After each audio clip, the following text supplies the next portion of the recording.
Ambati silks Kanchipuram sorry store now in Vijayawada. Exclusive పట్టు saris, సల్వాస్ and lehengas. ఒకవైపు ఆకాశ మార్గంలో అమెరికా క్షిపణులు ఇరాన్ పైన విరుచుకుపడుతుంటే మరొక వైపు అదే అమెరికా నడిబొడ్డున ఒక ఉన్మాది మారణ హోమం సృష్టించాడు.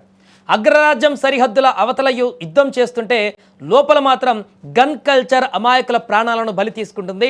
టెక్సాస్ రాష్ట్రంలోని ఆస్టిన్ నగరంలో జరిగిన ఈ భయానక కాల్పుల ఘటనలో ఒక భారతీయ విద్యార్థిని ప్రాణాలు కోల్పోవడం ఇప్పుడు ప్రపంచవ్యాప్తంగా సంచలనం రేపుతోంది. యుద్ధ సెగలు సముద్రాలు దాటి వచ్చి అమెరికా వీధులలో ఇప్పుడు రక్తపాతం పారించాయా అన్న అనుమానాలు వ్యక్తమవుతున్నాయి.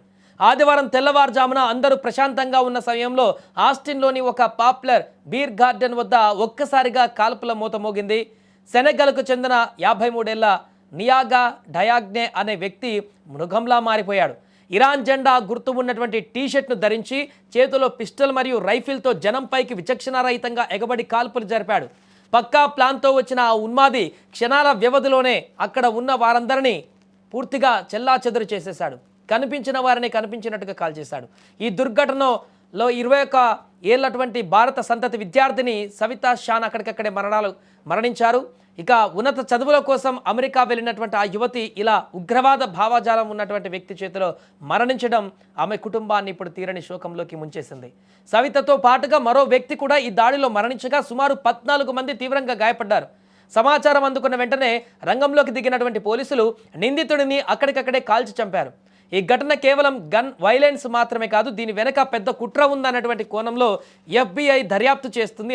ఎందుకంటే నిందితుడు ధరించినటువంటి టీషర్ట్ పైన ప్రాపర్టీ ఆఫ్ అల్లా అని రాసి ఉండడంతో పాటు ఇరాన్ జెండా గుర్తు ఉండడమే ఇక్కడ అనేక అనుమానాలకు కారణమైంది. ఇప్పుడు ఇరాన్ పైన అమెరికా దాడులు చేస్తున్నటువంటి నేపథ్యంలో ఈ కాల్పులు జరగడంతో ఇరాన్ పైన దాడుల వల్ల అమెరికాలో ప్రతీకార దాడులు జరగవచ్చని FBI డైరెక్టర్ కాష్ పటేల్ హెచ్చరించినటువంటి 24 గంటల్లోనే ఈ దాడి జరిగినట్టుగా అనుమానిస్తున్నారు.